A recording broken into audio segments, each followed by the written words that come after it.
চোখে বিড়ালের আঁচড়, ব্যথায় কাতর শিশুটিকে পাশে নিয়ে মা বসে আছেন হাসপাতালের জরুরি বিভাগে। কখন সন্তানের চিকিৎসা হবে সে অপেক্ষায়, কিন্তু দিন পার হলেও দেখা মেলেনি ডাক্তারের।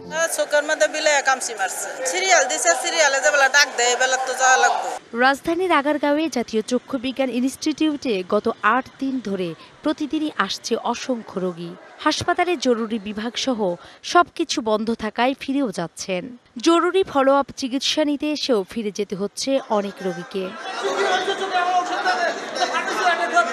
এক সপ্তাহ বন্ধ থাকার পর বুধবার থেকে একজন ডাক্তার দিয়ে আংশিকভাবে জরুরি বিভাগ চালু রাখার কথা থাকলেও সেখানেও চিকিৎসকের দেখা মেলেনি।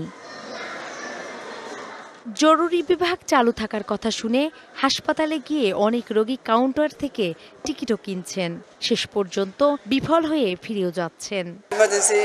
কিছু দেখতে পারবে, চিকিৎসা দিতে পারবে না, কোনো ওষুধ দিতে পারবে না। সেবা না দেয়, আমরা ওষুধ না পাইতে আমরা আওয়ারে কি মানে কোনো তো লাভ নাই। প্রাইভেটে সেবা নেওয়ার মতো তো আমার সামর্থ্য নাও থাকতে পারে, যার কারণে আমাকে সরকারি হাসপাতালে আসা। আমাদের কাছে টিকিট নিয়ে টাকা নিছে, কোনো রোগী কোনো সেবা দিচ্ছে না। মন্থর গতিতে চলতে আছে ওনাদের টিকিট। এখন ওরা ডাক্তার দেখবো, খালি ঔষধ লিখে দিব। তা আমার পরীক্ষা স্যার, আমি ঔষধ দেবো কেন? দেশের চোখের সবচেয়ে বড় এই হাসপাতালের এমন অচল অবস্থায় ক্ষুব্ধ রোগীরা। 2 ঘন্টা বসার পর যেটা গেলাম যে আমি আমার চোখের চশমার পাওয়াটা তো অ্যাড করতে পারি, উনি বললো যে এখানে কোনো ব্যবস্থা নেই, এটা ইমার্জেন্সি, এখানে আসলে সে সেবা দেওয়া হয় না। তাহলে আমি এর বসেছিলাম কেন? নোটিশ দেবে যে 1 সপ্তাহ যাবত এরকম, আপনারা ইমার্জেন্সি যেগুলো আছে সেগুলো দেখান। টিকিট কাটার পরে বলতেছে যে ওইখানে জানা আরেকজনে দেখান, কেন আমি দেখাতে যাবো? ওয়েট করতেছি, দেখবে কিনা সেটাও আমরা জানি না, সবকিছু আনসার্টেন। এভাবে কি হয় নাকি? এরপরেও সীমিত পরিসরে সেবা চালু রাখার দাবি করল হাসপাতাল কর্তৃপক্ষ। নিরাপদ মনে করছি না, এই জন্য সব বিভাগ চালু করা সম্ভব হচ্ছে না, জাস্ট জরুরি বিভাগটা চালু করা সম্ভব হচ্ছে। চিকিৎসক কর্মচারীদের সঙ্গে জুলাই আন্দোলনে আহত রোগীদের সংঘর্ষের জেরে 28 মে থেকে বন্ধ রয়েছে জাতীয় চক্ষু বিজ্ঞান ইনস্টিটিউট হাসপাতাল। সাধারণত প্রতিদিন বহির্বিভাগে 2,500 থেকে 3,000 রোগীর সেবা নিতে আসে, আর প্রতিদিন গড়ে 100 অস্ত্রোপচার হয়। নূপুর মাহমুদ, ডিবিসি নিউজ, ঢাকা। প্রতি বছরের মতো এবারও তেজগাঁওয়ের ঢাকা পলিটেকনিক ইনস্টিটিউটের মাঠ ও এর আশপাশের সড়কগুলোতে বসেছে কোরবানির পশুর হাট। কুমিল্লার লালমাই থেকে নিজ খামারের 30টি গরু তেজগাঁও পশুর হাটে এনেছেন এই ব্যবসায়ী। তার মধ্যে সবচেয়ে বড় গরুর নাম হামজা। 19 লাখ টাকা দর হাঁকালেও ক্রেতারা বলছেন 10 থেকে 12 লাখ টাকা। একই দামে বিক্রি করতে চান রুস্তমকেও। 4টা বড় গরু আছে, 4টার মধ্যে এখন একটা সেল করতে পারি নাই, বাট দাম হচ্ছে। একটা হচ্ছে হামজা, একটা হচ্ছে রুস্তম। এই দুটোই বড় গরু আমার। কাস্টমার দাম বলতেছে 10-এর উপরে দাম হচ্ছে। আশা করি কাস্টমার মার্কেটে যেহেতু আছে, আশা করি হয়ে যাবে ইনশাল্লাহ। কয়েক হাজার পশু উঠেছে তেজগাঁও হাটে। দাম কিছুটা বেশি হলেও ঘুরে ঘুরে পছন্দ মতো পশু কিনছেন ক্রেতারা। গরু বাজারে একটু হেঁটে হুঁটে যদি না কিনা হয় তাহলে গরু কিনে মজা নাই। দামও আপনার সস্তা পাওয়া যায় না, কেউ কিনে সস্তা পাওয়া যায় আর কেউ একটু ঠকে। 3,40,000 চাইছে, 2,40,000 টাকা কিনলাম।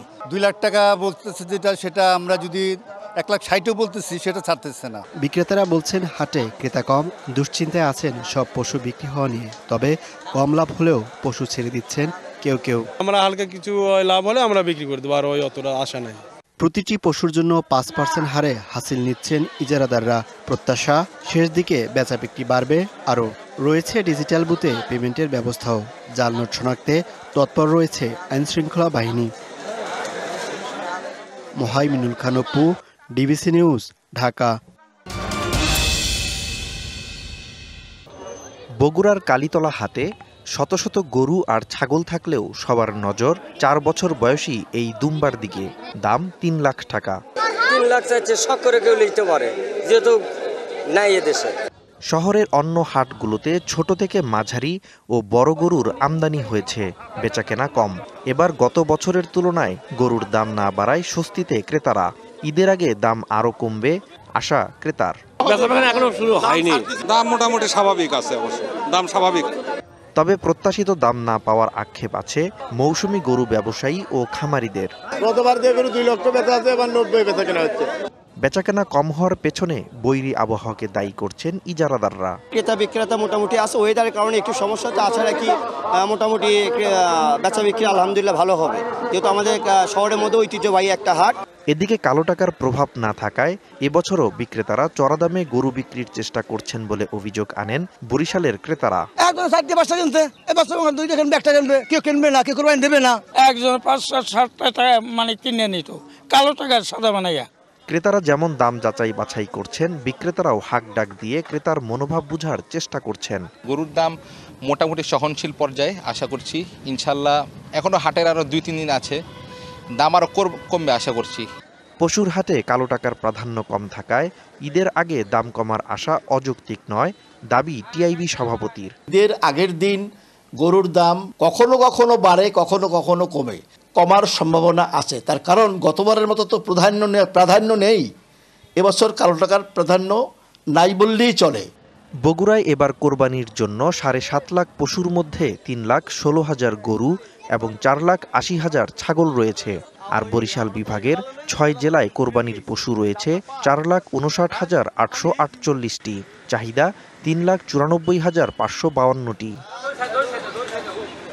Najmus Sakib Sami, DVC news desk.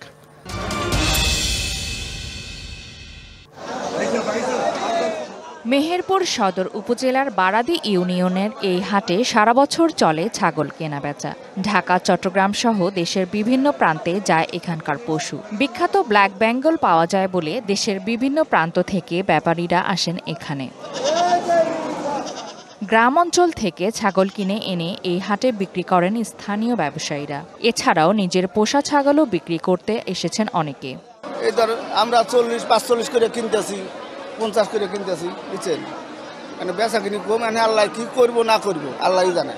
20-22 KG ওজনের ছাগল গালার বেশি চাহিদা, মানে বড় ছাগলের চাহিদা খুবই কম এই হাটে। বড় ছাগলের চাহিদা খুব কম, ছোট ছাগলের চাহিদা বেশি। দাম নিয়ে রয়েছে ক্রেতাদের মিশ্র প্রতিক্রিয়া। এবছর তুলনামূলক দাম চড়া বলে জানান তারা। বিলাট বড় ছাগল এখানে পাওয়া যায়, হাট বড়, ছাগল বেশি। ছাগলের বাজার অনেক চড়া। হ্যাঁ, বাজার একটু চড়া, ঘুরি বেড়াইছে, আমরা সেমন করতে হলে একটা কিনে নিয়ে বাড়ি যাবো। বাজারের সাইজ 20 কেজি গোশ হবে, দাম যায় 30,000, কি করে আমরা অল্প টাকার মধ্যে নিয়ে চলে যাচ্ছে। এদিকে আইন শৃঙ্খলার পরিস্থিতি নিয়ে সন্তুষ্টির কথা জানালো হাট কর্তৃপক্ষ। এখানে বাংলাদেশের বিভিন্ন প্রান্তের ছাগল ক্রয় করার জন্য আসে। এখানকার স্থানীয় ক্যাম্প ইনচার্জ আছে আমাদের। এখানকার আইন শৃঙ্খলা পরিস্থিতি অত্যন্ত ভালো। আমাদেরকে প্রত্যেক হাটে প্রায় 30 থেকে 40 লক্ষ টাকা ছাগল ক্রয় বিক্রয় করা হয় এখানে।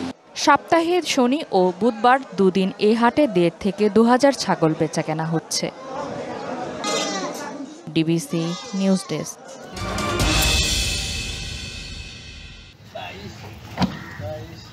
বকেয়া টাকা পাওয়ার আশায় প্রতি বছরই ধার দেনা করে চামড়া কেনেন জয়পুরহাটের চামড়া ব্যবসায়ীরা। তবে নানা অজুহাতে বকেয়া টাকা পরিশোধ করেন না ট্যানারি মালিকরা। এতে লোকসানের পাশাপাশি ঋণগ্রস্ত হচ্ছেন স্থানীয় চামড়া ব্যবসায়ীরা।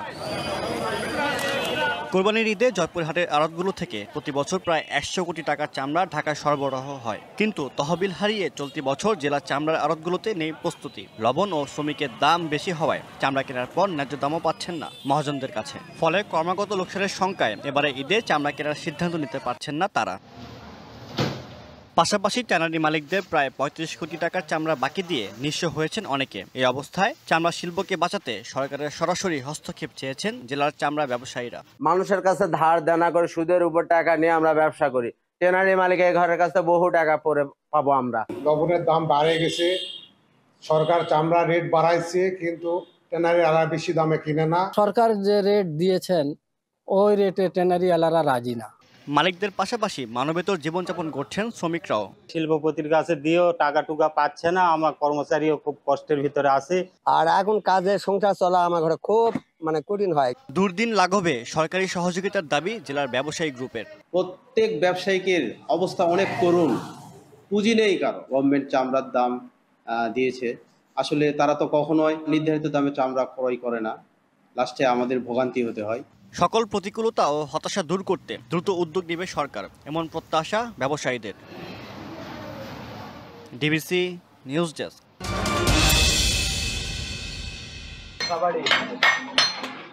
টুংটাং শব্দ, সামনে আগুনের শিখা, গরম লোহায় হাতুড়ির আঘাত, এসবে মুখরিত নরসিংদীর ৬টি উপজেলার কামারপল্লীগুলোর ব্যস্ততাই বলে দেয় দরজায় কড়া নাড়ছে কোরবানি। কোরবানি সামনে রেখে দিনরাত চলছে সান্দেয়া এবং নতুন চাপাতি, দা, বটি, ছুরির মতো লোহার সব ধারালো অস্ত্র বানানো ও কেনাবেচার কর্মযজ্ঞ। ভালো পণ্যের নিশ্চয়তা পেতে অনেকেই দূর দূরান্ত থেকে নরসিংদীর কামারপল্লীতে আসছেন। ফ্যান পাওয়া যায়, ছুরি চাপটি যা আছে সবই পাওয়া যায়। জিনিসগুলো হচ্ছে ভালো, মান ভালো, হ্যাঁ এই জিনিসগুলা কাজ করতে ভালো হয়।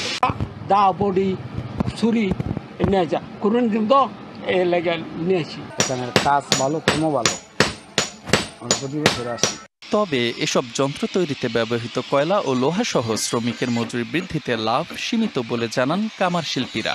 আমার মালের রেট বাড়ছে, লোহার রেট বাড়ছে, কয়লার রেট বাড়ছে, কর্মচারীর বেতন বাড়ছে। আগের তেনে মালের দাম অনেক বাড়ছে, যেই পরিমাণে বাড়ছে এই পরিমাণে আমরা টাকা কাস্টমারকে লইতে পারি। যে লোহার আনছে 80 টাকা কেজি, ইলিশ হলে 180 টাকা কেজি। যে কয়লা আনছে 30 টাকা টিন, ইলিশ 80 টাকা টিন। ঈদ আইলে আমাদের কাজ ভালো হয়, এই বললেই অনেক দূরের থেকে মানুষ আসে। গাউসিয়া, মাধবদী, শেখারচর, বাবুরহাট, এখানের কাস্টমারই আমাদের এখানে বেশি। কামারদের নিয়ে দৃশ্যমান কোনো কার্যক্রম নেই বিসিকের, তবে এই শিল্পকে টিকিয়ে রাখতে আধুনিকায়ন এবং প্রশিক্ষণের মাধ্যমে ঋণের ব্যবস্থা করছে বিসিক। সরকারের পক্ষ থেকে আমাদের বিসিক 50,000 টাকা থেকে 5 লক্ষ টাকা পর্যন্ত কিছু সদস্যকে ঋণ প্রদান করে। তো এই ধরনের আমরা কিছু কামারকে আমরা ঋণ প্রদান করেছি এবং আরও যদি কামার আসে আমরা উদ্যোক্তা ট্রেনিংয়ের মাধ্যমে তাদেরকে হয়তো পৃষ্ঠপোষকতা করব। এই শিল্পকে টিকিয়ে রাখতে প্রয়োজন সঠিক তত্ত্বাবধান, মত সংশ্লিষ্টদের। DBC news desk.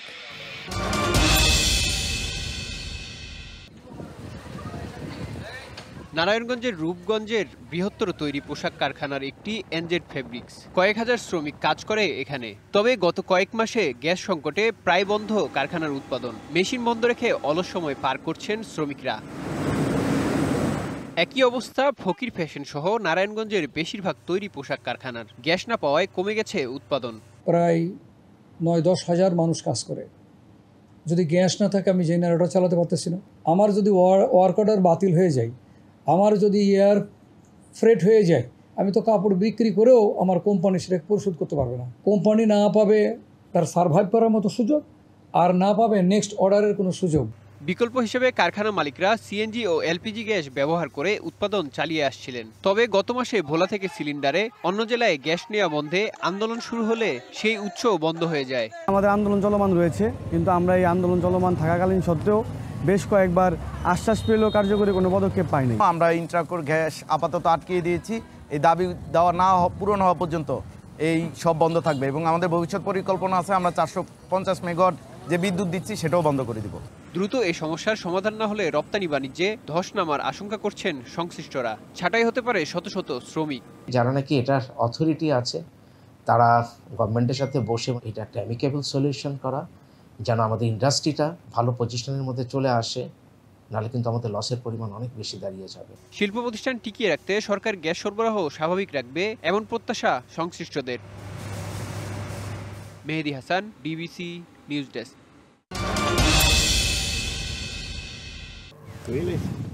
গোপালগঞ্জের কোটালীপাড়া উপজেলার মান্দ্রা, টুটাপাড়া, জাঠিয়া, কবলারপাড় ও টিহাটি গ্রামের 20,000 মানুষকে পায়ে হেঁটে কোটালীপাড়ায় যেতে হয় কুশলা ইউনিয়নের ঘাগর নদীর পাড় দিয়ে। তবে বর্ষা মৌসুমে পাড়টি তলিয়ে চরম ভোগান্তিতে পড়ে এলাকাবাসী। পরে পতিত সরকারের বিশেষ বরাদ্দে কুশলা ইউনিয়নের মান্দ্রা থেকে জাঠিয়া পর্যন্ত মাটির রাস্তা নির্মাণের উদ্যোগ নেওয়া হয়। মাটির কাজ শেষ না হতেই আবারও একই রাস্তায় ইট বিছানো প্রকল্প নিয়ে ঠিকাদারি প্রতিষ্ঠানকে দায়িত্ব দেয় এলজিইডি। গেল জুনে প্রকল্পের মেয়াদ শেষ হলেও স্থানীয় ইউপি চেয়ারম্যানের অনিয়ম ও দুর্নীতির কারণেই রাস্তাটি নির্মাণ শেষ হয়নি বলে অভিযোগ এলাকাবাসীর। প্রতিনিধি হিসেবে যে ছিল তারে জিজ্ঞেস করছি যে কাজের শিডিউলটা দেখান, সে বলছে না শিডিউল দেখার অনুমতি তোমাকে নাই। এরা শুধু বলতে আসছে যে কাল না পরশু না আরেকদিন, এইভাবে ওয়াদা করতে করতে এই পর্যন্ত আসছে। অনিয়মের অভিযোগ অস্বীকার করে সড়ক সংস্কার হয়েছে দাবি স্থানীয় ইউপি চেয়ারম্যানের। এখনো কাজ পেন্ডিংটা করছে এসে আমাদের পিডি মহোদয় মাস 2 বোধহয় আগে উনি আসছিলেন, আমি মিটিংয়ে ছিলাম। আপনার আসা দরকার নাই, আপনি যাদের দিয়ে কাজ করাচ্ছেন কাজটা মানসম্পন্ন হয় না, এই কাজটা কিন্তু সমাপ্তির পথে, আপনাদের কিন্তু বিল দেওয়া যাচ্ছে না। এদিকে রাস্তা নির্মাণে কোনো অনিয়ম পাওয়া যায়নি বলে দাবি এলজিইডির। টোটাল রাস্তার লেন্থ ছিল 6 কিলোমিটার, এর ভিতরে আমরা 3 কিলোমিটার কমপ্লিট করছি এবং তার মেজারমেন্ট করে আমরা বিল পরিশোধ করছি। এই অভিযোগটা আসলে সত্য না, এই কারণে এখানে মূল্য পরিশোধ করার সুযোগ নেই। তবে জেলার দুদকের উপপরিচালক মোহাম্মদ মশিউর রহমানের নেতৃত্বে একটি প্রতিনিধি দল সড়কটি পরিদর্শন করেন এবং তদন্ত করে অনিয়ম দুর্নীতির বিষয়ে সত্যতা পান। প্রকল্পটি সঠিকভাবে বাস্তবায়ন ও দ্রুত রাস্তাটি চলাচলের উপযোগী করার দাবি এলাকাবাসীর। DVC news desk.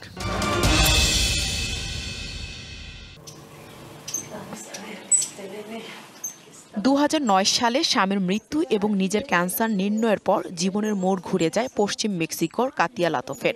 সে সময় একটি পরিত্যক্ত বাচ্চা হামিংবারের যত্ন নেওয়ার অনুরোধ আসে এক বন্ধুর কাছ থেকে। আমার স্বামী চলে যাওয়ার পর আমি ভয় এবং একাকিত্ব অনুভব করি এবং আমি নিজেও ক্যান্সার রোগে ভুগেছি। তবে যেদিন থেকে এই পাখিগুলো লালন পালনের দায়িত্ব পাই সেদিন থেকে আমার জীবনের সবকিছুই বদলে গেছে। আজ সকালে একজন মহিলা এসে আমার দরজায় একটি বাচ্চা হামিংবার্ড রেখে গেছেন। সেই ছোট পাখি হয় লাতোফের নতুন সঙ্গী, যার নাম তিনি রেখেছিলেন গুচি। তারপর 2012 সালে তিনি নিজস্ব হামিংবার্ডের আশ্রয় কেন্দ্র খোলার সিদ্ধান্ত নেন। বিভিন্ন স্থান থেকে আসা আহত, পরিত্যক্ত এবং প্রাপ্তবয়স্ক উভয় হামিংবার্ডকেই গ্রহণ করেন লাতোফ। পরিচর্যা শেষে ছেড়ে দেওয়া হয় বনে। লেবাননে জন্মগ্রহণকারী লাতোফ 1980 সালে মেক্সিকোতে চলে আসেন। আশ্রয় কেন্দ্রটি পরিচালনার পাশাপাশি তিনি একজন স্বাস্থ্য প্রশিক্ষক। ক্যান্সার রোগীদের চিকিৎসার মাধ্যমে তাদের সহায়তা করেন। লাতোফ স্বাস্থ্য প্রশিক্ষক হিসেবে তার অভিজ্ঞতা এবং দক্ষতা সম্পর্কে লেখা একটি বই বিক্রির মাধ্যমে এই পাখিদের খরচ বহন করে থাকেন। Nahida Rinthi, DBC news desk.